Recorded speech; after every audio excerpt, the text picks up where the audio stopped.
television screens to the stage, Pakistan is recognizing some of its most distinguished artists.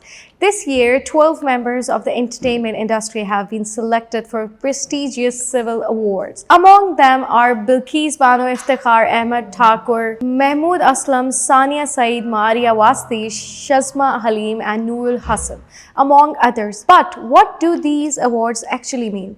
Pakistan's civil award recognizes people who have made exceptional contribution to the country in the fields including art, literature, science, sports and public service.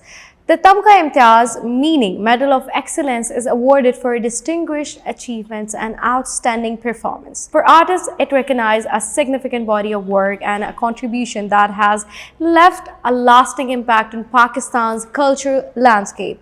The Pride of Performance and Sitara-e-Imtiaz are also prestigious national honors recognizing distinguished achievements and services. The awards are announced on August 14 and formally presented on Pakistan Day, March 23. Because behind every award is a story of talent, dedication and contribution. And these honors are Pakistan's way of recognizing that excellence.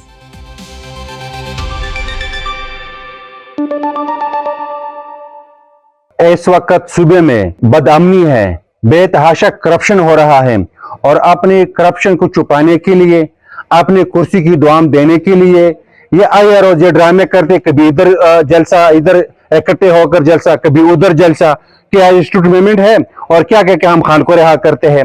ये आए रोज बंद कमरों में बैठकर गपशपे लगाते हैं, सुबह निकलकर लोगों को जो है झूठ बोलते हैं कि हम इनकलाब लाते हैं और चढ़ाई करते हैं। इसका कोई और एजेंडा नहीं है। तो इसको चाहिए कि जो बदअमनी है सूबे में इस पे काम करे, बेरोजगारी है, बहुत सारे मसाइल हैं हमारे सूबे में, तो इस पे काम करना चाहिए। अगर हुकूमत धरनों में लग जाए, कभी बिशार, कभी इस्लामाबाद, कभी कहा, तो इस पे तो सूबे के टाइम भी ज़ाया होता है और जो बुनियादी मसले हमारे ये भी रह जाते हैं। तो ये वही हुकूमत की नाकामी है। तो इसको चाहिए कि जो मसले इस पर तवज्जो दे और इस हल करने की कोशिश करे। इसमें कोई शक नहीं है कि पाकिस्तान तहरीक इंसाफ की खैबर पख्तूनख्वा पर पिछले 15 साल से मुसल्लत शुदा हुकूमत बुरी तरह और मुकम्मल तौर पर नाकाम हो चुकी हैं और वो इस वक्त अपनी ज़ाती मसाइल पर तवज्जो दी हुई हैं। इस वक्त अगर आप खैबर पख्तूनख्वा की हुकूमत पर नज़र डालें तो जितने भी इनके MPs हैं, यहाँ तक कि उनकी पूरी कैबिनेट वो इस वक्त इधर चलो और उधर चलो के नारों में और इन कामों में बिजी है। जितने भी सरकारी वसाइल है उनका बेदरे इस्तेमाल हो रहे हैं, आवाम के लिए नहीं बल्कि अपने ज़ाती मफाद के लिए। जहाँ सिक्योरिटी होगा वहाँ पर अमन होगा और तालीम का निज़ाम बेहतर तरीके से आगे बढ़ेगा। जहाँ तक तालीमी इदारों में सहूलियात की बात है तो तालीमी इदारों में सहूलियात पहुँचाना हुकूमत की अवलिन तरजीह होनी चाहिए।